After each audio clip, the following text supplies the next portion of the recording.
Boa noite, seja bem-vindo para mais uma edição do programa Cruzando as Conversas aqui na RDC TV, a TV que conecta o Rio Grande.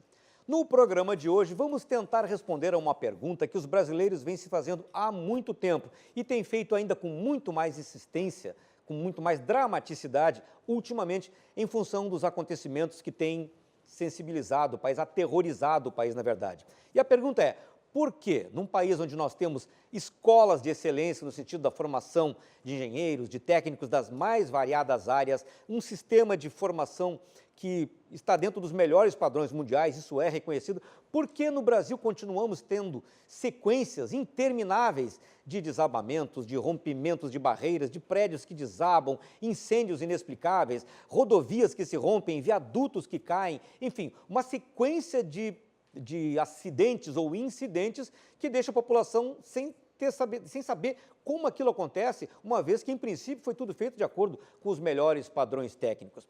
É por isso que nós vamos discutir esse assunto hoje com pessoas que lidam diretamente com essa área, que sabem como são feitas essas construções, que sabem quais são os critérios aplicados, inclusive os critérios de fiscalização, para que aquilo que é construído, aquilo que é erguido, seja da forma que for, tenha também um acompanhamento e tenha a sua serventia de acordo com a segurança que a sociedade necessita.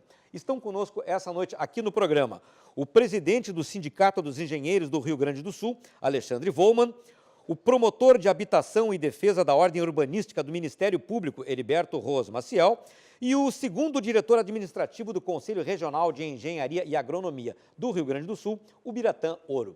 Você sabe que é fundamental para que você participe do programa a sua opinião, a sua argumentação, as suas críticas, que você faz através da internet, pelo facebook.com/RDCTV Digital ou então pelo WhatsApp no número 51 99815 9990. Mande aí a sua contribuição que a gente traz aqui para o debate. E o debate começa com a seguinte pergunta. Eu vou repetir a pergunta que eu coloquei no início e eu vou direcionar ela exatamente para o engenheiro, que representa essa categoria que é, muitas e muitas vezes, a primeira a ser cobrada quando acontece uma situação dessas. E eu lhe pergunto então, Alexandre, por que a gente, com a formação que a gente tem reconhecida de qualidade dos nossos engenheiros, a formação, a qualidade das escolas que nós temos, enfim, de todas as estruturas que nós temos para grandes construções, grandes operações, a gente continua vendo no Brasil situações sistemáticas e trágicas como essas? Uma pergunta muito inteligente e muito propícia para o momento. Mas, primeiramente, boa noite a todos que nos assistem, né, na RDC TV. Também uma boa noite aos componentes da mesa aqui. É um prazer estar aqui representando os engenheiros do estado do Rio Grande do Sul. E essa é uma pergunta que ela não tem uma resposta única, né? Ela tem uma soma de variantes, né? Realmente, nós temos aí, por talvez o 7º ano consecutivo, a Universidade Federal do Rio Grande do Sul como a melhor universidade do país. Nós temos grandes engenheiros formados aqui no Rio Grande do Sul, que hoje ocupam lugares de destaques a nível de Brasil e o próprio Rio Grande do Sul.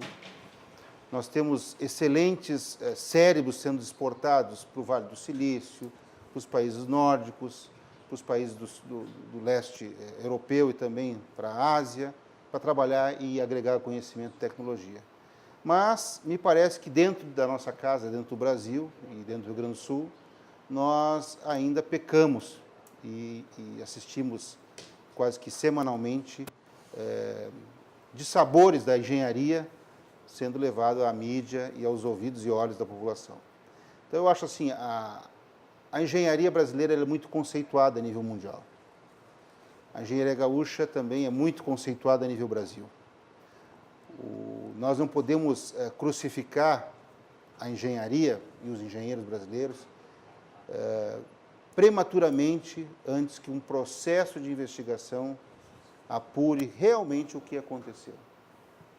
Nós temos exemplos aqui, na tragédia da Boate Kiss, por exemplo, que mal começou a investigação já queriam crucificar arquiteto, que podia ser um engenheiro ou uma arquiteta a fazer um PPCI. Isso demonstra o quê? Que existe alguma fragilidade, e a fragilidade está na engenharia, né? Porque julgam e pré-julgam antecipadamente que a culpa é da engenharia. Isso é muito ruim, para a engenharia gaúcha, muito ruim para a engenharia brasileira, que é estampado como o problema de tudo a engenharia. Isso não pode ganhar dimensão. Não pode ficar somente nessa esfera de que a engenharia... Não estou dizendo que engenheiros competentes e incompetentes. Isso existe em qualquer profissão. O que nós temos é que respeitar os devidos processos e não podemos sair crucificando a engenharia como a causa do grande problema. Brumadinho é exemplo, a questão lá do urubu, lá do Flamengo. Do Flamengo, e outros exemplos aí que talvez nem apareçam na mídia, as tragédias que acontecem diariamente aí. Por quê? Porque não se respeita a engenharia, não se respeita os passos da engenharia, os tempos dos processos, como se deveria se respeitar um processo de uma cura, de um processo cirúrgico, vamos supor. Um procedimento médico, ele tem que ter um processo tanto de recuperação ou de preparo para uma cirurgia. A mesma coisa em engenharia. Agora, no momento que tu tem um fator externo, que é uma ingerência dentro da engenharia, isso pode comprometer a imagem da engenharia. Essa ingerência, o que é, por exemplo? É o calendário político, público, de entrega de uma determinada obra, que em função exatamente dos compromissos, às vezes de campanha ou não, fazem com que se apresse uma inauguração ou a conclusão de uma obra, desrespeitando normas técnicas? Com certeza, com certeza. A ingerência política, ela pode acabar com uma obra, né? E também pode denegrir essa obra no transcorrer do seu processo, que deve ter um início, meio e fim. Então, nós temos exemplos aqui, a BR-448 foi um exemplo clássico disso. A rodovia do Parque. A rodovia do Parque. Por questões de acelerar o processo, porque a presidente da República tinha que inaugurar, não se respeitou os tempos de cura, assentamento e os tempos que são necessários para uma obra de engenharia. O tempo de cura é da estabilização do asfalto, do concreto. A compactação, né? São todos os processos. Então, a engenharia, ela tem que ser respeitada os seus prazos, né? A ingerência política talvez seja o maior fator disso. Nós tivemos aí a ponte agora, a nova ponte do Guaíba. Quantas paralisações já aconteceram? A BR-116, que agora vai vir o Exército Brasileiro a tocar essa parte que está faltando. E outras obras, a 118, né? E outras obras de engenharia, os próprios corredores de ônibus, né? Que na época da Copa, nós estamos falando de Copa, até hoje nós estamos falando de Copa, que já aconteceu. E as obras de engenharia estão aí, não são concluídas. A trincheira do Ceará e outras mais. Agora o aeroporto Salgado Filho, que foi entregue agora para Freeport, para ver se consegue deslanchar. Quer dizer, eu acho que tem muita ingerência política dentro dos processos de engenharia e não são respeitados. Então, a engenharia tem que ser respeitada. Os governantes que lá passam fazem as suas vontades, mas não estão respeitando a engenharia como um todo. Vamos ter que ter mais respeito nesse aspecto. A visão do Ministério Público sobre isso, qual é? A gente está tratando aqui da questão, uma coisa é a qualidade da engenharia, a qualidade de uma obra, de um projeto e o efeito que tem sobre isso, sobre a execução, sobre a utilização daquele equipamento, digamos assim, das decisões políticas, das decisões, seja quais forem, do poder público, não necessariamente políticas, mas do poder público. Até que ponto isso, de fato, deságua dentro do Ministério Público como uma constatação de que são ingerências determinantes para que alguma coisa dê errado? Boa noite, muito obrigado pelo convite. Também quero manifestar aqui um prazer de estar com debatedores de primeira linha em defesa da engenharia e dizer que, com relação ao Ministério Público, em primeiro lugar, quando nós investigamos essas situações, a seu ponto de vista jurídico, tem vários questionamentos que são feitos, né? Quando se fala aqui, por exemplo, num assodamento para poder cumprir prazos de contrato, isso teria que ter uma investigação para verificar a responsabilidade de quem determinou eventualmente esse assodamento para poder fazer a obra e responsabilizar, evidentemente. Mas, mesmo com essa questão, temos que ver, do ponto de vista ético e do ponto de vista jurídico também, até que ponto, né? Quer dizer, o profissional, o engenheiro, por exemplo, ou as empresas que fizeram essas obras, aceitaram também esse tipo de assodamento para poder concluir uma obra, né? Então, na verdade, tem a responsabilidade, essa responsabilidade civil, criminal e dos gestores, do ponto de vista do gestor de probidade administrativa também, elas têm que ser apuradas, porque nós não podemos compactuar com essa situação. É evidente que nós temos eu acho que vários questionamentos a ser feitos com relação à paralisação de obras, que vão desde a questão dos recursos que são cortados, né? Muitas vezes nós já assistimos, acho que por vários anos a fio aí, com relação ao próprio BR-116, luta dos deputados e da bancada gaúcha em Brasília para obter recursos para poder fazer novos trechos. Nós temos trechos que, às vezes, de obras de engenharia que as empresas, às vezes, abandonam a questão da obra. Nós temos problemas, por exemplo, na capital, às vezes, até mesmo para conseguir uma casa de bombas, às vezes, um motor de casa de bombas aqui, às vezes você a prefeitura faz uma licitação e a licitação é jogada deserta, não há interessados, quer dizer, nós temos que rediscutir a questão, talvez, dos parâmetros que se fazem as licitações, as contratações públicas no Brasil. E o que me parece também importante é a questão da fiscalização das obras, né? O gestor de contratos hoje, né? Quantas pessoas, quais são os profissionais que estão fazendo a gestão de contrato, a fiscalização, né? O Tribunal de Contas faz a fiscalização. E quando aponta irregularidades, encaminha para o Ministério Público poder fazer a investigação. Mas a questão da gestão dos contratos me parece uma questão muito importante, por exemplo, quando se vai construir uma obra, né? Quer dizer, quem acompanha, em nome do poder público, por exemplo, uma grande obra de engenharia? Quem são os engenheiros que fazem o acompanhamento? Por exemplo, quando nós construímos a nossa sede no Ministério Público aqui, no Ministério Público Estadual, nós tínhamos uma equipe de profissionais que acompanhavam a execução dessa obra, para verificar se os materiais estavam sendo utilizados efetivamente, se os ensaios estavam sendo feitos, quer dizer, é preciso também responsabilidade, e eu acho que no Brasil falta muito isso. E também, além da fiscalização, do monitoramento da obra, há também que se fazer o monitoramento da vida útil daquela obra. Enfim, a estrada foi entregue, ok, foi fiscalizada, mas ao longo se sabe que ela tem uma durabilidade X, conforme, né, os parâmetros que foram adotados para o projeto e tal, mas parece que se esquece de se fazer isso. Entregou a obra, ok, está dentro do que foi definido no contrato, e tchau e graças, né? E ninguém faz mais nada, né? Quer dizer, esse é um outro aspecto também que tem que ser ressaltado, porque aí entra a questão do poder público. Sim. Né? Então, esse é um olhar que é preciso ter também, não só revisar a forma como são feitos os contratos, ou talvez incluir nos contratos, né, quer dizer, sistema de fiscalização, claro que já existe, obviamente, o problema é como eles estão funcionando. E nós tivemos, com relação às grandes obras do Brasil, esse problema todo que nós tivemos aí, das investigações da Lava Jato e outras tantas, que dizem respeito também ao problema do superfaturamento das obras, quer dizer. É lamentável, mas muito o setor da engenharia está pagando por isso hoje, né? Excelentes empresas, bons engenheiros estão pagando o preço dessa corrupção endêmica no país, né?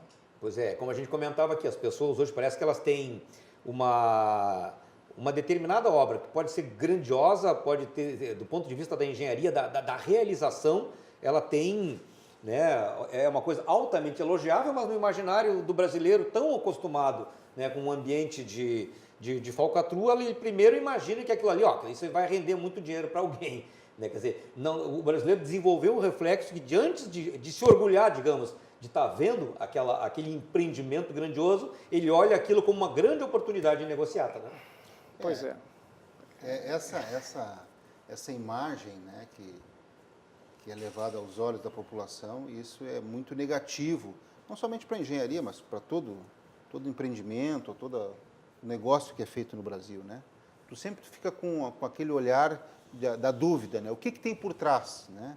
Nunca se pensa assim, é um investimento que a sociedade vai acolher, é um benefício que vai ser desfrutado por todos, mas sempre tem essa imagem, talvez a lei de Gerson ainda permaneça muito latente, né? É um problema sério, porque assim, muitas questões que envolvem, por exemplo, obras e serviços de engenharia,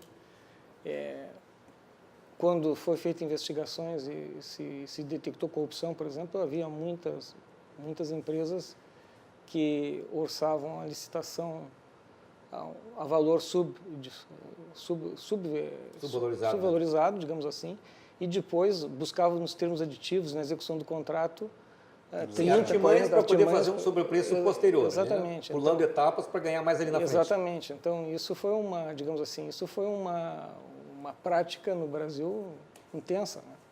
Mas veja que isso nasce de um fato anterior, que é a mudança da forma de você licitar e escolher aquele que ia fazer a obra. Quando se abstrai a qualidade do produto a ser entregue e se passa a dar prioridade para o menor custo, você está fazendo o pior negócio que pode fazer. Porque não há milagre. Como diz, é um jargão na economia aí bastante conhecido, né? Não há almoço grátis. Exato. Se alguém almoça, alguém paga esse almoço. Da mesma maneira, você tem um custo, né, que é intrínseco àquilo que você vai elaborar, vai fazer, vai executar. Se você apresenta um orçamento com custo menor do que esse, né, você está realmente fraudando. Mas tá? eu volto a uma E questão. qual é que é a ideia? Que você coloca esse contrato, inicia ele, diz, não dá, tem que fazer um aditivo. Aí tu põe um aditivo aqui, um aditivo ali, e aí você vai chegando naqueles valores. Quer dizer, o que aconteceu? Você perde qualidade, porque normalmente quem se dispõe a fazer esse tipo de coisa é uma empresa que tem pouca tradição, do ponto de vista técnico, do ponto de vista de presença no mercado, e que certamente vai entregar um produto de menor qualidade, ou de má qualidade até, porque não tem capacidade para fazer uma coisa de boa qualidade. E o sistema de contratação também não tem dispositivos para fazer com que se privilegiem critérios porque mais se modificou adequados. Isso aí, tem até esse RDC, não é isso? Sim. Regime de Contratação Diferenciado, sim, RCD, sim. Sei lá, uma coisa nesse, um acrônimo assim. Facilitador. Né? Um facilitador para que você... entende? Isso, em obras de engenharia, como bem colocou o Volman aqui, é um absurdo. Isso não pode acontecer. Não é uma questão de opção, não, você vai fazer, não pode acontecer. Em grandes obras, a qualidade tem de ser o primeiro pressuposto. Você tem que trabalhar, primeiro, a qualidade do projeto, você tem que ter um projeto finalizado, até um projeto executivo já, para te poder fazer um orçamento que seja efetivamente um orçamento. E não uma coisa mirabolante, uma fantasia, que é como muito ocorre hoje. Né? Sim, quer dizer, é como se a gente fosse pensar assim, uma determinada obra, ela tem que ser feita. Agora, o projeto tem que ser, a concepção dele tem que ser adequada à nossa realidade. Não necessariamente a qualidade daquele processo ali, ele tem que ser baixa. Quer dizer, em vez de fazer um viaduto enorme, né, incomparável ao de uma capital europeia, façamos um outro viaduto, menorzinho, mas que ele seja bem feito. Esse, na verdade, a mentalidade não é essa. Porque tem uma situação assim, qualquer obra de engenharia, o custo de fazê-la é muito menor do que o custo de mantê-la. Porque há um longo prazo, né, de vida útil de qualquer tipo de obra de engenharia. Então, as obras públicas, elas têm que ter excelência em qualidade, porque elas têm que ter uma durabilidade grande. Isso só vai obter qualidade tu contratando pessoas efetivamente qualificadas, empresas que tenham tradição e tenham como responder àquilo que estão fazendo e que façam efetivamente, entreguem aquele produto que prometeram. Nós perdemos isso. Com essas modificações todas que mais recentemente aí tem ocorrido, né? E isso está por trás de muitas dessas coisas que estão ocorrendo aí. Né? Quer dizer, são situações equivocadas, né? Trazidas por essa ingerência política no meio técnico, que é perniciosa, né? E em que sempre se encontram pessoas, né, que dentro da área técnica, né, se permitem correr esse risco, de pôr o próprio futuro ali em risco, né, em função de um contrato que acham que é vantajoso. Agora, quando acontece em áreas privadas, por exemplo, como é o caso aí das barragens que romperam, causando essa mortandade toda lá, 3 anos Mariana e agora Brumadinho, né, em Minas Gerais também. Aí são grandes obras que mereceriam um trato técnico realmente muito apurado, feito em áreas privadas, e, no entanto, aconteceu o que aconteceu, né? Aí a questão já tira um pouquinho do poder público, né? Aí é mais a responsabilidade mesmo do empreendedor, mas aí também tem que haver uma conexão entre o poder público também Aqui tem norma, né, de parte do poder público, que é, aliás, o CONFE, que é o nosso Conselho Federal, criou agora um grupo técnico que está exatamente trabalhando na elaboração de um protocolo de fiscalização dessas obras de grande porte, né? Como são barragens, como são também obras de arte, pontes, viadutos, esse tipo de coisa, onde há um problema gravíssimo, não sei se em todo o Brasil, aqui no Rio Grande do Sul, a gente sabe que sim, né? E como tu disseste antes aí, que isso o pessoal se esquece, quer dizer, faz e bom, é para todos sempre, né? Não é. Há que ter manutenção, né? Eu costumo dizer para o pessoal que considero que um prédio é como se for um ser vivo. Se você não der manutenção nele, ele vai adoecer.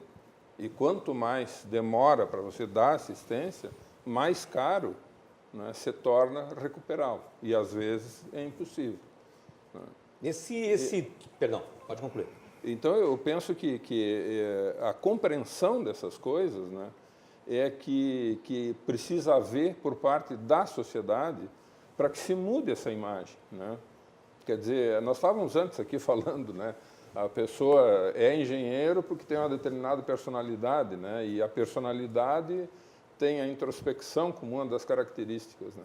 Quer dizer, nós somos, por natureza, pessoas mais quietas, mais retraídas, assim, pela natureza da nossa pessoa e do estudo que fazemos, né? Nós não sabemos vender a nós próprios. Nós somos muito pouco, assim, proativos no sentido de demonstrar a necessidade e a importância, entende, do trabalho que fazemos. Diz aí, tem relatórios que dizem que na composição do PIB do Brasil, né, cerca de 70% dessa riqueza gerada tem a concorrência de pessoas da área tecnológica, engenheiros agrônomos, geólogos, geógrafos, tal, influenciando, né, na elaboração dessa riqueza, na construção dessa riqueza. Agora, né? O quanto pesou nessa imagem, ultimamente, essa derrocada toda em função da Lava Jato, pegando os grandes símbolos da engenharia brasileira, Odebrecht, OAS, Queiroz Galvão, não, Queiroz Galvão não é o caso, mas a OAS e a Odebrecht, as principais, né, nesse caso. Quer dizer, mais uma imagem para as pessoas trabalharem a questão, olha, só podia dar problema. Mas teria que separar, né, Volma? Duas coisas. Uma coisa é a empresa, o empreendimento, a outra coisa é o corpo técnico da empresa. A engenharia... Que acaba pagando o pato pela gestão. A engenharia é técnica, não é a gestão comercial do negócio. Entende? Eu acho que essa separação... Sim, não, o que eu quero dizer é que, obviamente, que o corpo técnico acaba pagando pelos erros da gestão. Lógico. Eu digo, mas diante da população que não chega a ter exatamente essa percepção, é mais um fator a concorrer para o desgaste da imagem das engenharias como um todo, né? Eu só queria voltar àquela questão ali das obras públicas, né? A qualidade das obras públicas, né? Os sindicatos de engenheiros, o próprio Conselho Nacional de Engenharia, o Fórum de Infraestrutura do Estado do Rio Grande do Sul, que também abrange sindicatos patronais, CEPOT, Sinaenco, Sinduscom, a própria OAB, estão engajados na melhoria da qualidade das obras de engenharia. O CAL e a IAB também estão participando desse grande debate. Fizemos, inclusive, encaminhamentos a nível federal do aperfeiçoamento da Lei 8666. O que a gente não pode concordar dentro da engenharia é que uma obra de engenharia venha a ser licitada, diversas modalidades de licitação, né? até o pregão eletrônico, a concorrência, a presencial lá, várias modalidades, né? A engenharia seja envolvida com um pregão eletrônico de uma obra de engenharia. O nosso ponto de vista tem que ser técnica e preço. Tu tem as variantes técnicas, que são importantíssimas dentro de uma obra de engenharia, e tem as variantes econômicas. Agora, tu licitar uma obra de engenharia por um pregão, é o que dá. Eu vou comprar pelo menor preço. Nós podemos comprar um copo, nós podemos comprar um lápis. E não é uma questão de opção, é a lei que impõe. Não, a Lei 8666, isso é uma questão do gestor querer optar por isso. Nós podemos fazer um pregão eletrônico para comprar objetos de prateleira, como se pode dizer, mas podemos também fazer uma concorrência com técnica e preço. Né? Pode ser feito isso. Eu acho que tem que ser aperfeiçoado mesmo. Então, esse encaminhamento a nível nacional, o sindicato, junto com o Conselho Regional e outras entidades, elaboraram vários seminários para discutir a qualidade de serviço de obras públicas. E dali se encaminhou um aperfeiçoamento. Procuramos o Roberto Ponte, que hoje é presidente da Sociedade de Engenharia, e na época o Busato, que era o subrelator, hoje prefeito de Canoas, César Busato, um aperfeiçoamento da Lei 8666. E isso está lá no Congresso. Né? Hoje nós temos lá, nesses 3 dias agora, que vão até sexta, né? Até amanhã. Até amanhã, o grupo lá dos conselhos regionais, junto com o CONFIA, estão lá, estão trabalhando lá a nível do Congresso Nacional, Senado e Câmara, justamente para resgatar isso. Existe um empenho de todas as entidades de engenharia a nível Brasil e arquitetura para que se mude esse parâmetro. Né? De que se possa fazer obras de engenharia não pelo menor preço, mas sim por técnica e preço. Né? Fazer uma licitação por preço, menor preço, é o que está acontecendo aí. É que tu proposta, começa assim, e para. Dizer que a licitação busca a proposta mais vantajosa, mas proposta mais vantajosa para o interesse público não é necessariamente só menor preço. Somente o preço, né? Exatamente. Quer dizer, nós tivemos isso visto no Minha Casa Minha Vida, a qualidade das construções terríveis, né? Então, realmente, em todos os setores, nós teríamos que ter, desde a questão da discussão da habilitação técnica das empresas, que foi uma questão que tu colocaste ali antes, né? Que é a empresa estar realmente habilitada e preparada para poder fazer uma obra, né? De envergadura, muitas vezes, e os critérios, às vezes, muitas vezes facilitados, digamos assim, colocam pessoas e empresas despreparadas para poder fazer obras, né? Isso é uma questão que é importante, temos que aperfeiçoar a lei, e concordo com essa questão proposta mais vantajosa, mesmo constitucionalmente falando, não é necessariamente menor preço. Quer dizer, existe uma coisa aí, né, que para mim é uma certa confusão. O que é custo e o que é preço. O menor custo, que é o caso, é normalmente o maior preço. Porque o preço é que você paga ao longo do tempo. O custo é ali, o dinheirinho que tu tira na hora. Tá? Aí você paga baratinho e tem um péssimo produto na mão. E isso vai te custar muito para o resto da vida, então o teu preço vai ser muito alto. É preciso haver uma mudança de comportamento. Nós precisamos disso, assim, com absoluta urgência. É mudar o nosso comportamento, é compreender as coisas, é confiarmos mais uns nos outros. Porque o que há aí é realmente o desrespeito, né, ao conhecimento. O conhecimento nos trouxe até aqui, a esse ponto, estágio de evolução da humanidade. E nós estamos desrespeitando, desconhecendo, né, ou ignorando isso. Nós estamos negligenciando, porque o Estado, enfim, todos os envolvidos sabem, né, que há gente qualificada para fazer aquilo que está sendo proposto que seja feito. Sabe que há instrumentalização para isso, que há gente qualificada, enfim, que tem todas as condições para se fazer uma boa obra conforme aquilo que se pretende. No entanto, acabam acontecendo problemas. E, obviamente, como a gente já colocou aqui, várias coisas concorrem para isso. Mas eu queria colocar para vocês o seguinte, o nosso sistema público, ele ainda é deficiente? Qual é o problema que nós temos que resolver para que a questão fiscalização, prevenção, enfim, do ponto de vista do controle público, deva ser aprimorado? Qual é o passo que nós temos que dar aí? Se a gente passar pelas prefeituras, não estou dizendo Porto Alegre, mas prefeituras médias e pequenas, existe uma grande dificuldade nos órgãos municipais de tu enxergar dentro do corpo técnico dos municípios engenheiros. Né? Geralmente não tem. Ou quando tem, é um cara que é contratado ali para dar um aval, dar um consultor. Um consultor. 3 horas né? lá por dia. E o engenheiro não é o cara que faz tudo. O engenheiro tem as suas limitações, conforme o conselho, conforme a academia que te deu o diploma. Tu tem engenheiro civil, tu tem engenheiro eletricista, tu tem engenheiro mecânico, tu tem engenheiro químico e assim por diante. De Minas. O que existe, uma sensibilidade que a gente sente quando visita muitas prefeituras, é que eles querem somente um engenheiro para resolver tudo. Não tem como. Tu tem limitações. A academia, tu não se formou num engenheiro que pudesse fazer tudo. Tu te formou num engenheiro com uma especialização. Né? Então, as prefeituras elas têm os seus problemas na sua parte de patrimônio, na sua parte ambiental, nas suas rodovias, nas suas escolas, quer dizer, na sua parte elétrica, iluminação pública. Tu tem várias condicionantes numa prefeitura e, de vez em quando, a prefeitura não tem um engenheiro. Né? Então, já não se tem um respeito, mas toda prefeitura ela tem 1 ou 2 advogados, ela tem um corpo técnico de médicos, ela tem um corpo técnico de professores, mas engenheiro ela não tem. Né? Então, já está fragilizada o município. E tudo acontece no município. E por que isso não acontece? A gente sabe que as obras são fundamentais para qualquer município, são necessárias, estradas, construção de posto de saúde, rede elétrica e tal. Aí que ia chegar. Por que essa negligência, assim, hoje, esse desdém com a parte da engenharia? Hoje, por exemplo, tem prefeituras que estão estruturadas e tem um corpo técnico que trabalha com projetos. Não tem o modelo de RDC, que muitos chamam de regime descarado de contratação, porque tu não tem, né, que o nosso Luiz Roberto Ponte ele diz isso, né, nos programas, é o regime descarado de contratação. E tu tem os projetos que tem que ter um projeto básico e um projeto executivo, e licitar isso aí. Né? E tu tem os RDCs que tu não tem nada. Tu diz, olha, eu tenho uma ideia, daqui tu te vira e faz.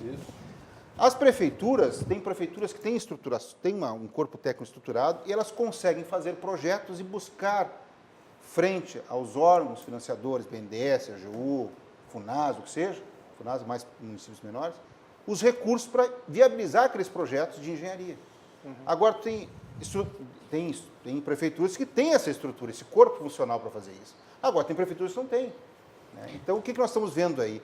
É o legítimo descaso dos municípios que não têm obras, estão esfacelando, as vias urbanas estão esburacadas, a iluminação não existe, falta conscientização do gestor público da mesma importância que ele dá para um médico, que ele dá para um advogado, que ele dá para um professor, que ele tem que dar para um corpo de engenharia no município.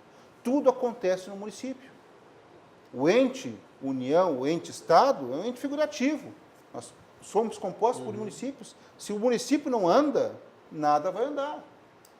Tudo acontece no município. Então, o que primeiro falta? É o gestor público acreditar que ele precisa de um corpo técnico de engenheiro para viabilizar as obras dentro do seu município e satisfazer a sua sociedade. Ele foi eleito prefeito para fazer isso, atender os anseios da sociedade. Agora, tu chega em muitos municípios, eu não tenho números aqui, mas muitos municípios que tu não tem isso, tu não tem estrutura nenhuma, de vez em quando, e muitas vezes são pessoas que foram jogadas ali naquele setor e estão fazendo, eu faço tudo, e não tem esse. Então, esse é o grande problema da engenharia, reconhecer o poder, os municípios, reconhecerem a importância de um engenheiro. Nós temos exemplos de prefeituras que conseguem buscar semanalmente recursos, porque tem bons projetos, e buscam lá no governo federal os recursos com seus agentes públicos. Né? E estão lá fazendo obras, estão fazendo suas manutenções. Vejam algumas cidades aí pelo interior, andem pelas cidades e comparem. A gente chega nas cidades e essa cidade aqui não tem corpo técnico de engenharia. Então, nós formamos bons técnicos, mas precisamos que as prefeituras, falando do lado público, equipem os seus quadros técnicos com engenheiro. Vamos partir para a iniciativa privada agora. Nós temos aqui empresas como a Stara, Agricultura de Precisão, 150 engenheiros tem lá dentro, trabalhando, trazendo tecnologia, pesquisando, fomentando. Vamos olhar uma Embraer da vida, como diz o Osiris Silva, o Brasil não tem uma fábrica de automóvel, mas tem uma fábrica de aviões. Por que isso? Porque se valorizou a engenharia. Né? O corpo técnico da engenharia da Embraer, que é cobiçada pela Boeing e por outras aí, é de inveja. Porque se valorizou o quadro técnico de engenharia. A Petrobras é um outro exemplo. A Petrobras. Né? E nós estamos perdendo isso. Quer dizer, a ideia tudo tem que ser privatizado, tudo tem que ser levado para fora. Não. Aqui nós temos bons cérebros. Aqui nós temos bons profissionais. O que tem que ser feito é valorizar tanto no poder público quanto no poder privado. Nós temos aqui empresas de renome aqui no estado do Rio Grande do Sul, Randon, Marco Polo, quantos engenheiros tem essas empresas? Que investem em pesquisa e desenvolvimento, que investem na qualificação dos seus profissionais. Agora, olhando para o setor público, tu vê isso. Não tem quadro de engenharia, não é valorizado. Eu vou em muitos municípios aí, buscando a valorização, uma lei que é de 66, que é o piso do engenheiro. Só existem 3 leis federais, que é a lei do médico, de 62, a do engenheiro, de 66, e a recente é a valorização dos profissionais professores. E nós produzimos engenheiros diante da demanda que nós temos nos mais variados segmentos, engenharia química, elétrica, eletrônica, enfim, civil, para as demandas que o país tem? Hoje, o dado do INEP de 2015, ele nos traz o seguinte histórico. A cada 100 engenheiros, a cada 100 acadêmicos que entram no curso de graduação de engenharia, 23,5 se formam. Ou seja, é muito pouco engenheiro que se forma. Nós formamos, pelo dado do INEP, de 2015. Os dados do INEP de 2016, 17, 18, não sei se virão 19, porque foi congelado a verba, né? Não tem incentivo mais a pesquisa por 20 anos, né? Então, não teremos os dados. Coreia do Sul forma 120 mil engenheiros por ano. Rússia, quase 400 mil engenheiros por ano. Né? Nós formamos poucos engenheiros, formamos muito poucos engenheiros pela dimensão territorial do Brasil e o que ele pode produzir se comparado com outros países. Né? Países que passaram por guerras e menores, diminutos, como o caso da Coreia, são países que investem em pesquisa e tecnologia. Mas essa quantidade menor em proporção aos que entram na universidade, por que saem tão poucos proporcionalmente? É desistência, é o desestímulo, é o rigor na formação? O que leva? Nós temos um grande degrau entre o ensino fundamental e médio com relação ao ensino de engenharia. Não se mudou o que se pede em engenharia. Nós formamos excelentes profissionais no nível de engenharia que exportamos cérebros, né? Como já disse. O que existe foi talvez um desestímulo ao ensino fundamental e médio, que houvesse um grande degrau. Então, os alunos que saem do ensino médio e vão entrar na engenharia, eles muitas vezes é ceifado já nos 4 primeiros semestres. Sim, porque ele não consegue, a qualificação, não consegue acompanhar. O nível a qualidade da escolaridade dele não aguenta. O curso de engenharia não é um curso fácil. Praticamente tem 2 anos do teu ciclo inicial de engenharia estudando matemática e física. Né? Aí se não teve isso no 2º grau... E com um grau de qualidade muito diferenciado da escola pública. Né? Com exceção do Colégio Militar, que ele já tem uma preparação muito mais apropriada para esse patamar, desse degrau, que não vai ficar tão alto. Mas esses têm um aproveitamento nos vestibulares de quase 100%. Eu só queria pegar o gancho com relação à discussão, só para pegar um gancho da discussão com relação às obras públicas e a questão da fiscalização por parte dos municípios, né?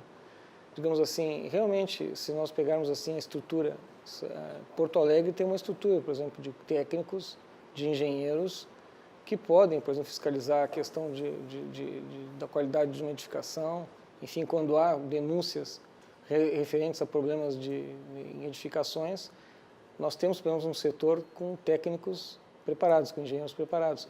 Mas essa não é a realidade da maioria dos municípios. Os municípios pequenos aí praticamente tem poucos que têm código de edificações, por exemplo, código de obras, né? E secretarias também, como estava colocado aqui anteriormente, secretarias de obras ou secretarias que possam fiscalizar obras realmente com recursos humanos adequados, ou seja, realmente nós precisaríamos aí realmente precisam ter quadros técnicos, né?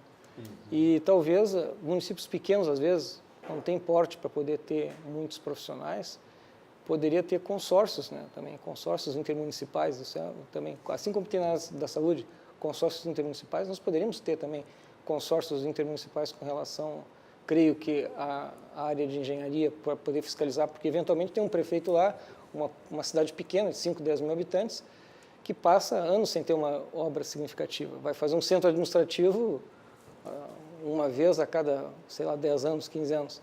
Então, nós temos que ver isso também. Tem a questão de ter profissionais alocados conforme a necessidade.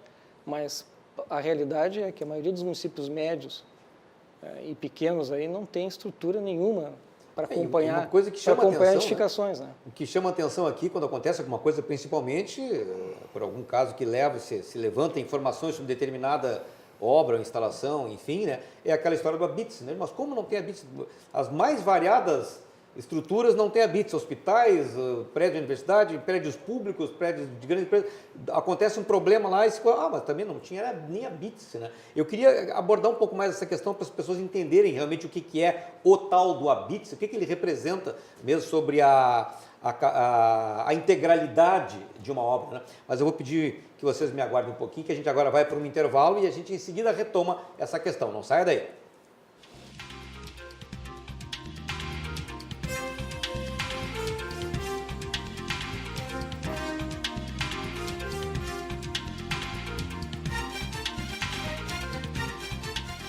Estamos de volta com o programa Cruzando as Conversas e essa noite estamos discutindo por que acontecem tantos problemas Brasil afora que remetem às questões de estrutura das obras, às questões de engenharia. E aí estamos falando de desabamentos de barragens, de prédios, incêndios, viadutos que se rompem, asfaltos que se deterioram muito mais cedo do que se esperava, enfim. Por que essas obras todas apresentam tantos problemas sistematicamente quando não causam, inclusive, tragédias com muitas mortes? Nós estamos discutindo esse assunto essa noite aqui no programa com o presidente do Sindicato dos Engenheiros do Rio Grande do Sul, Alexandre Volman, o promotor de Habitação e Defesa da Ordem Urbanística do Ministério Público, Heriberto Ros Maciel, e o segundo diretor administrativo do Conselho Regional de Engenharia e Agronomia do Rio Grande do Sul, o Biratã Ouro.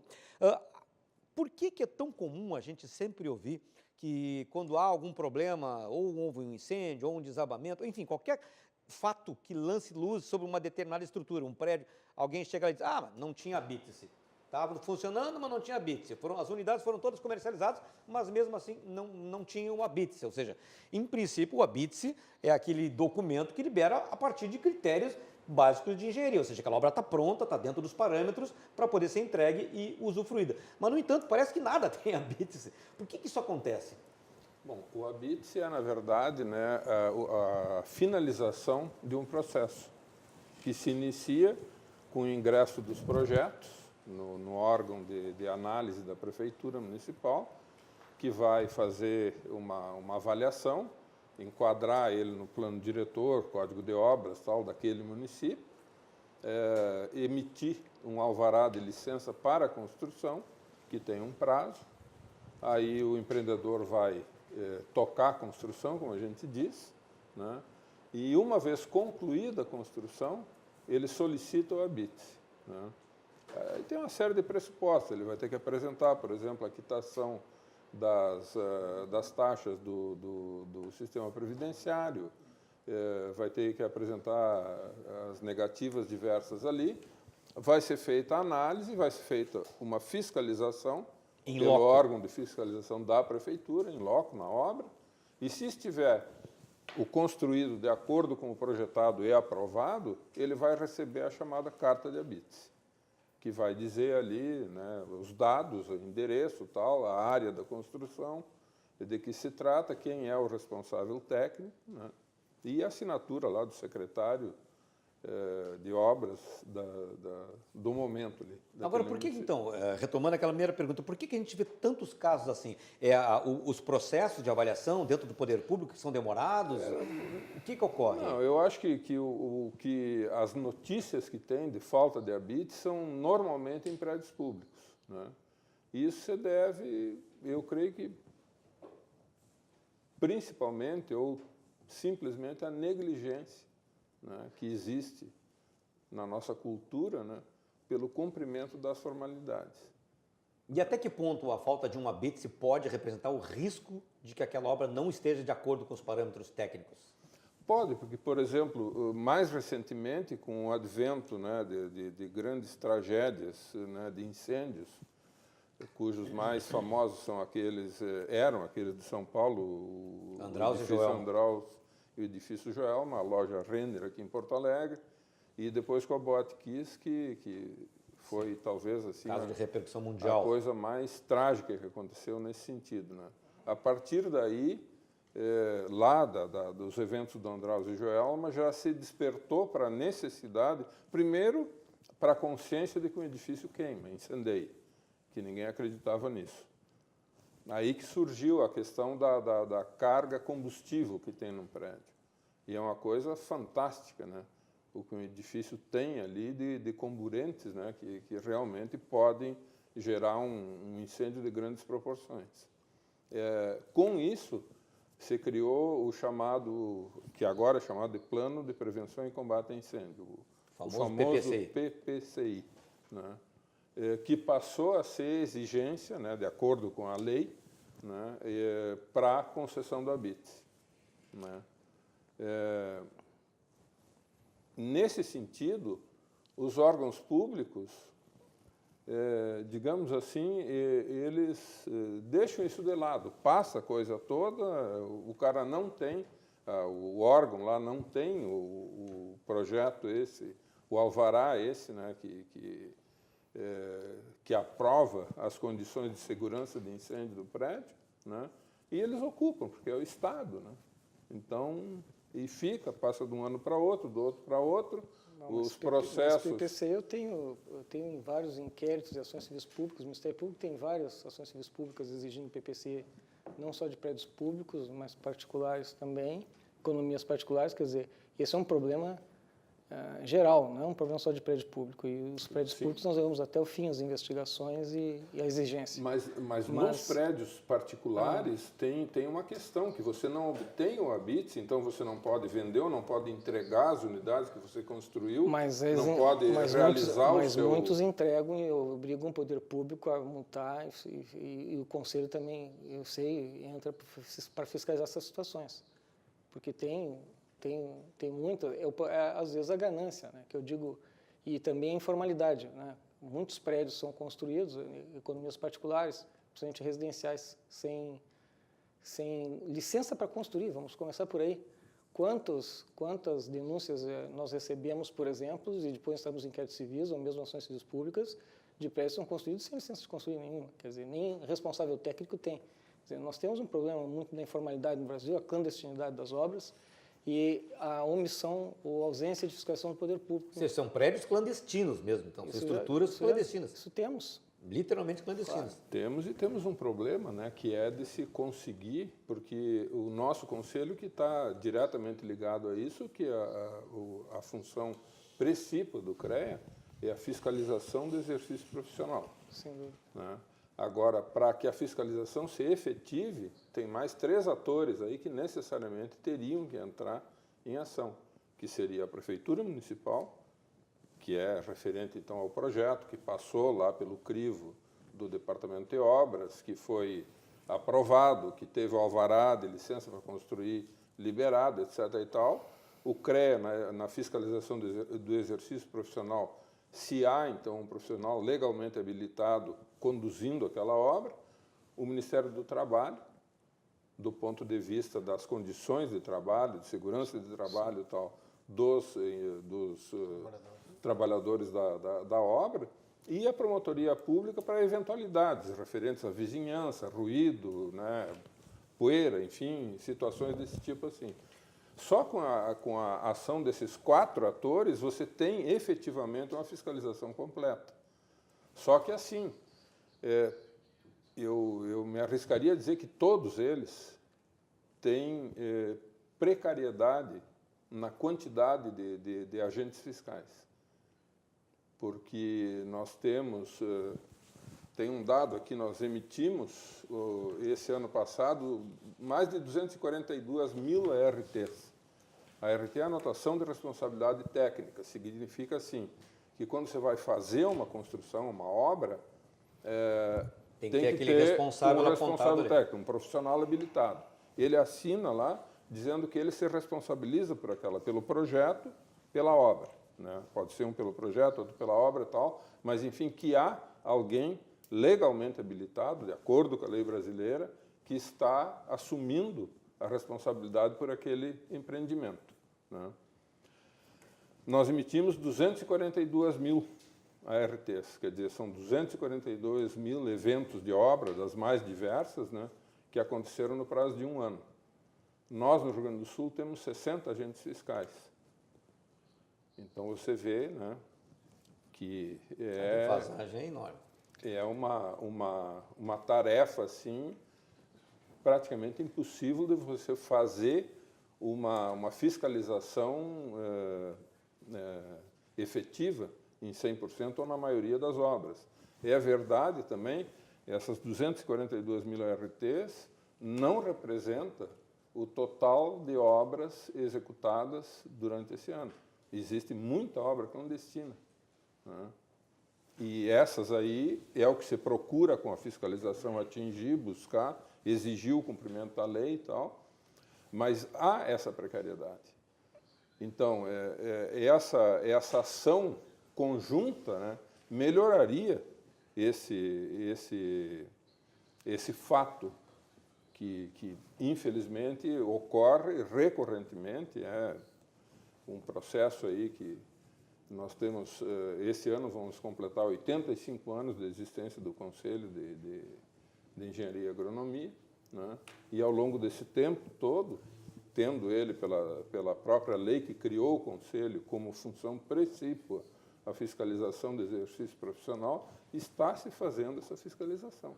Já se vão aí 6 anos aí da tragédia da Boate Kiss, né? Nesse período, nós conseguimos transformar aquela tragédia, toda aquela comoção, em ensinamentos de verdade, no que tange a estrutura daquele tipo de casa e os planos de prevenção a incêndio? Isso se tornou uma realidade ou, na verdade, a gente chorou muito e fez pouco? Infelizmente, não. Eu acho assim que fazer uma nova lei, como foi feita a Lei Kiss após a tragédia, era talvez assim, mostrar à população que está sendo feita alguma coisa. Se nós olhássemos a lei anterior e se tivesse sido fiscalizado, né, corretamente, se respeitado o projeto da arquiteta, o registro de responsabilidade técnica, o CAL é RRT e no CREA é ART, talvez a tragédia não existisse, ou se existisse fosse de um grau um pouco menor. Porque a arquiteta apresentou um projeto, fez a anotação dela, que é o registro de responsabilidade técnica, e entregou ao agente público, ao dono da boate. Mas no Brasil, todo mundo acha que não dá nada. Deu. Né? Agora, recentemente, não aprendemos a lição, né? Porque acho que fazer uma lei vai se resolver, fazer um papel, um monte de coisa vai resolver, não vai resolver. O desdobramento da lei, né, e a própria nova Lei Kiss diz isso. Quer dizer, o agente público, se não tiver, ele pode fazer convênios com entidades de classe para buscar agentes para fiscalização. Até hoje não se viu nada disso aí. Então, se aconteceu aqui a Boate Kiss, amanhã pode acontecer outra tragédia. Aconteceu no Ninho do Urubu, lá, uma tragédia que não se respeitou. Não se respeitou. Quer dizer, o que está falando... claramente uma tragédia anunciada. Exatamente. E outras mais. Em Porto Alegre tem várias tragédias anunciadas. Por exemplo? As boates aqui em Porto Alegre. Quantas não compraram alvará para funcionar? Ou quantas não têm alvará para funcionamento? As escolas municipais... Bom, aí eu vou colocar uma questão. Essa é uma preocupação que a gente tem na promotoria há muito tempo, né? Nós temos ações civis públicas, temos inquéritos civis que não cessaram, né? Só com a questão... Claro que a questão da Boate Kiss foi uma tragédia, mas, por exemplo, eu acho que nós precisamos, e pelo menos nós estamos buscando isso no Ministério Público, uma fiscalização ativa com relação aos planos de prevenção contra incêndio de casas noturnas. Eu fiz fiscalização em dezembro, por exemplo, em casa noturna, da 1 às 4 da madrugada, por exemplo, com agentes do Corpo de Bombeiros, para verificar uma questão que é importante, que é a fiscalização ativa, que eu vejo, que é uma questão importante. Quer dizer, não basta simplesmente dizer qual é a capacidade que tem aquela casa noturna.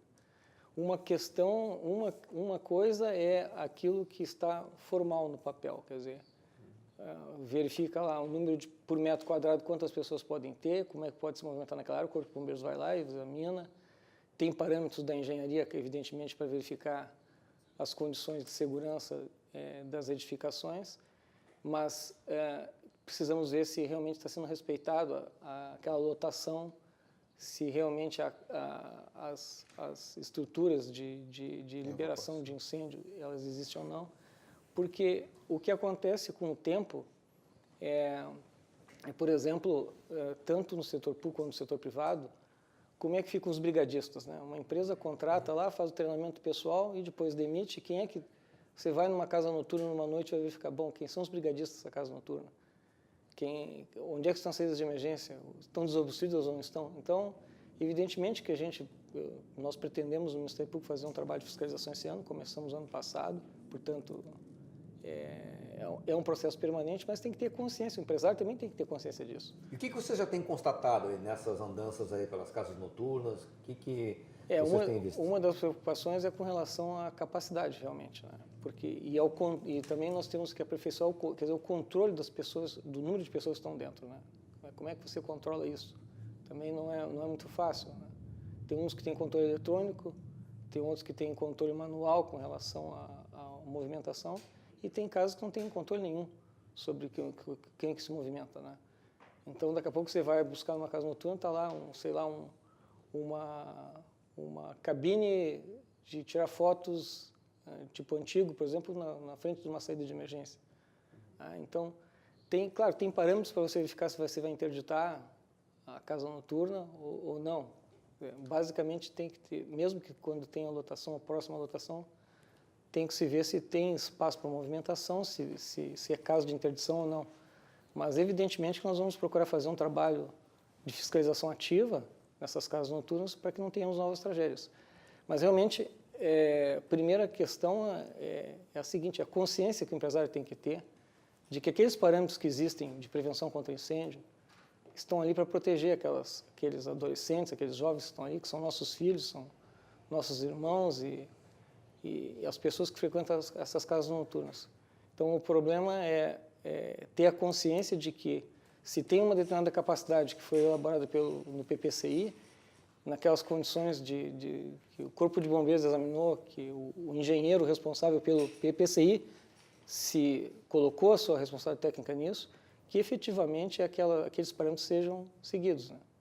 E esse é um problema que nós temos no Brasil, quer dizer, a falta de consciência de que as coisas podem acontecer, negligência, como você disse antes, quer dizer, nós temos que ter consciência e o empresário não pode ter também a ganância. Se ele tem uma determinada capacidade para poder absorver numa casa noturna de pessoas que frequentam, ele não pode, numa festa ou noutra, querer colocar o dobro, o triplo das pessoas que podem frequentar. Porque na hora de uma hora que ocorre uma briga, um princípio de incêndio, ter realmente, efetivamente, cumprido a legislação vai fazer toda a diferença. E o que está sendo feito nesses casos, quando se percebe que não está havendo respeito à capacidade de lotação ou outros critérios aí de segurança? Nós vamos verificar, evidentemente, poderá ter interdição, mas no caso de uma casa noturna que nós fizemos essa fiscalização em dezembro, foi feita uma série de exigências do Corpo de Bombeiros, foram notificados a fazer uma série de alterações que são importantes, que nós vamos acompanhar agora se vai ser efetivamente feito ou não. E, possivelmente, noutra festa, nós vamos voltar para ver se realmente aquilo está sendo cumprido ou não, senão vai ser interditado, evidentemente. Quer dizer, não necessariamente a partir da primeira constatação aquela casa ela é fechada ou tem a sua operação limitada. Ela ganha um prazo para poder fazer aquelas coisas mantendo o funcionamento. Evidentemente, né? Tem que ter esse cuidado também, né?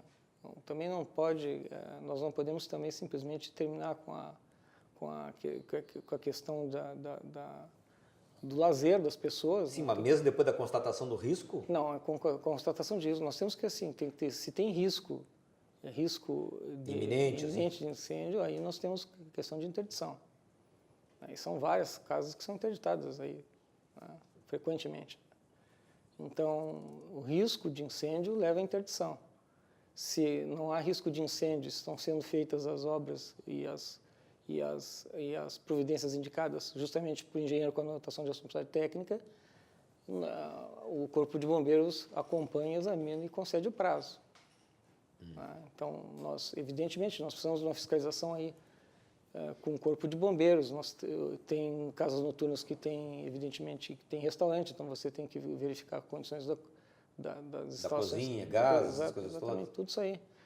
Então, por isso que essas operações são operações que precisam da concorrência de vários órgãos públicos, né? Nós precisamos fazer sempre uma gestão de fiscalização interdisciplinar. Mas o senhor percebe que depois do caso Kiss, não adianta, é o mais emblemático que a gente tem que ter como parâmetro, e efetivamente começou a haver uma mudança de cultura, digamos assim, no tocante à questão prevenção, fiscalização, construção desses lugares? Eu vou dizer o seguinte, a percepção que eu tenho é que a legislação, se buscou fazer uma legislação mais rigorosa, o Corpo de Bombeiros agora tem procurado também fazer uma fiscalização mais ativa, mas a consciência da sociedade me parece que não está acontecendo de uma maneira... Tanto de quem frequenta como de quem administra os lugares. Exatamente. Eu não vejo uma evolução tão grande nisso. Por isso que nós estamos tentando fazer essa remobilização, né, para que as pessoas tenham consciência de novo. Né? Bom, se um caso como a daqui... Quem frequenta, a pessoa vai lá, né, se admite, que tu não vai contar quantos tem lá. Claro. Né? Tu vê que quando é feito o projeto, ele é feito a partir de parâmetros consagrados, tal, né? E estabelece lá uma lotação máxima, 200 pessoas. Agora, depois, quem vai administrar isso é lá o proprietário. Né? Claro. Depende só dele, daí. Ele seguir isso aí, chegou em 200 pessoas, não entra mais ninguém, né? Ou não. Por isso que eu digo que isso é um duplo sentido. Eu tenho que ter uma consciência uma consciência do empresário de que ele deve seguir aquele parâmetro que foi permitido, e tem que ter uma ação fiscalizatória para que garanta que ele observe isso de qualquer modo. Né? Mas quantos fiscais vocês têm, por exemplo?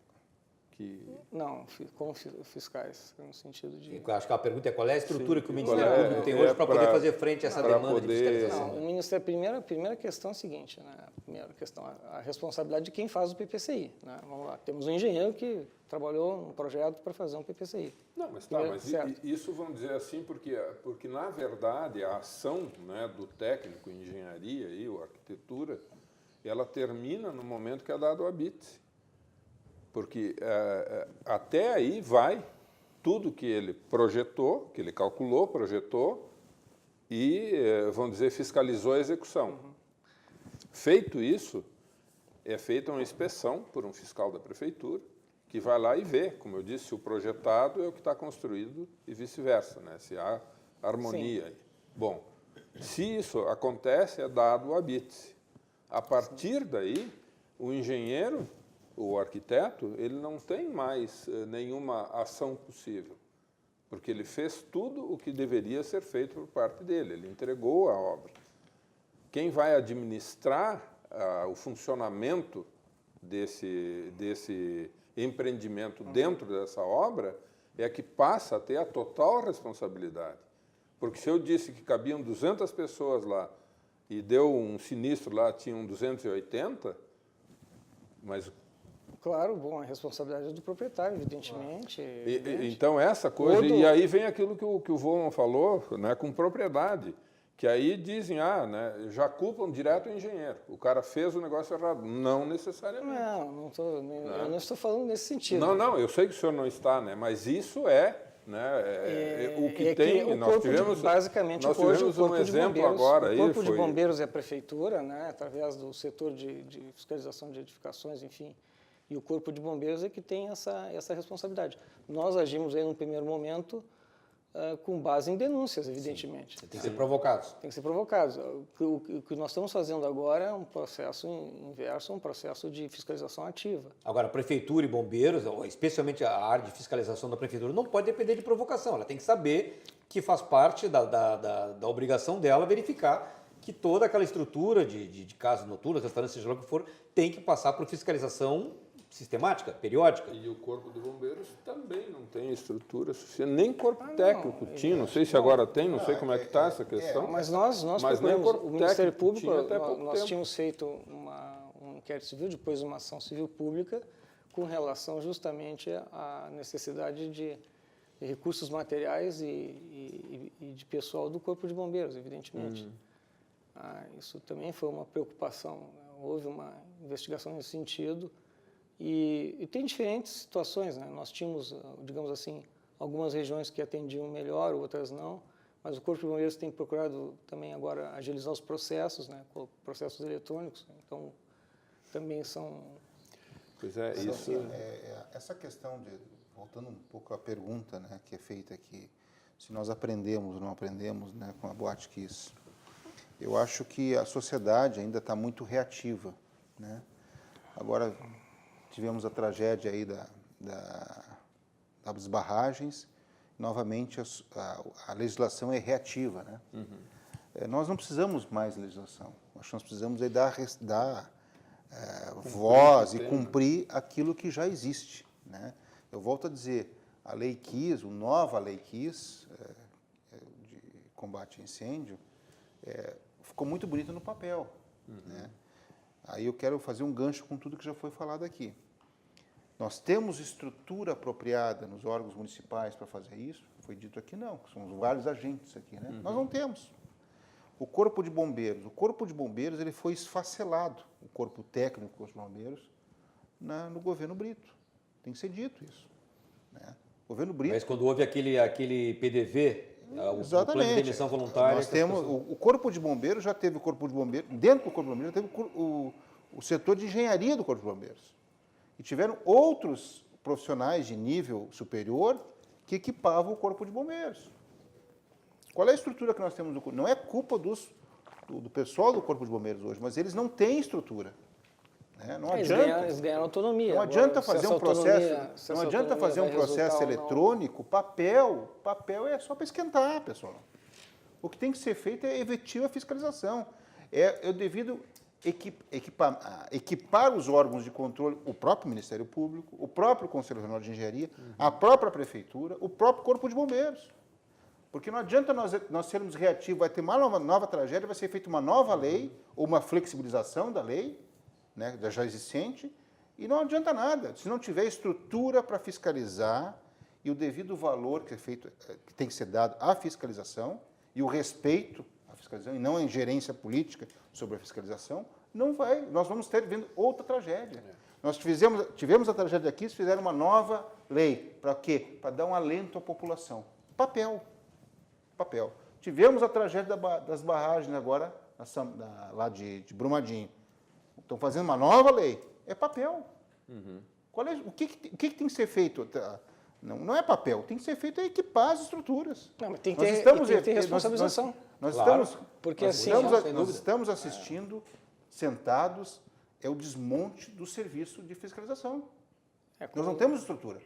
O Corpo de Bombeiros, eu tenho profissionais, sócios do sindicato, que foram um dos últimos a apagar a luz do setor de engenharia do Corpo de Bombeiros, na década de 80, que foi esfacelado na década de 80. O que tem que ser equipado. Hoje o concurso para entrar no Corpo de Bombeiros é o curso de bacharel de Direito, mas só um pouquinho. Mas e os engenheiros, os médicos, os enfermeiros, os assistentes sociais, não tem vez também? Qual é a dimensão de um incêndio? É jurídico ou é técnico? Mas aí, ou é vida? Aí é uma questão do seguinte, é uma questão de o Corpo de Bombeiros ganhou autonomia. Eu acho que com essa autonomia é possível que também venha com ela uma mudança. O Sindicato de Engenheiros esteve atuante junto ao Corpo de Bombeiros no sentido de construir, não contra a ação do Corpo de Bombeiros. Mas eles têm engenheiros. Nós temos... Quantos engenheiros tem o Corpo de Bombeiros? Não sei. Olha, tinha 4 ou 5 até há pouco. Quantos empreendimentos nós temos aí para ser fiscalizados? Não, é evidente, isso é uma luta, mas o Ministério Público, nesse sentido, é parceiro das instituições para poder... Sim, nós temos uma boa relação. O serviço público está desmantelado, todo geral. Tanto o Conselho Regional de Engenharia quanto os sindicatos de engenheiros, o IAB e o CAL, os sindicatos de arquitetos, eles têm, sim, esse reconhecimento. Nós precisamos unir esforços para isso. Unir esses 4 agentes aí a fazer os seus papéis. Agora, precisamos também a colaboração e entendimento da população e da própria agente, do gestor público.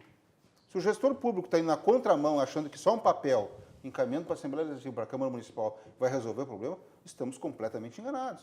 Isso aí é cegar a comunidade gaúcha. Né? Não vai resolver. Nós estamos... agora, recentemente, não aconteceu mais um incêndio aqui em Porto Alegre? Num hospital? Um hospital? Faltou o quê? Faltou engenharia. Valorizar a engenharia é o que faltou. Porque ainda existe, na mente da população brasileira, de que não vai dar nada. Eu pergunto para vocês aqui, pergunto para a população que está nos assistindo, vocês entregam o filho de vocês no hospital para qualquer um abrir o seu filho? Não. Mas na engenharia, qualquer um quer botar pá, que nem parte de prefeitura, todo mundo quer botar pá. Vamos respeitar a engenharia. Vamos respeitar a medicina, vamos respeitar o direito. Agora, não podemos deixar que isso aconteça.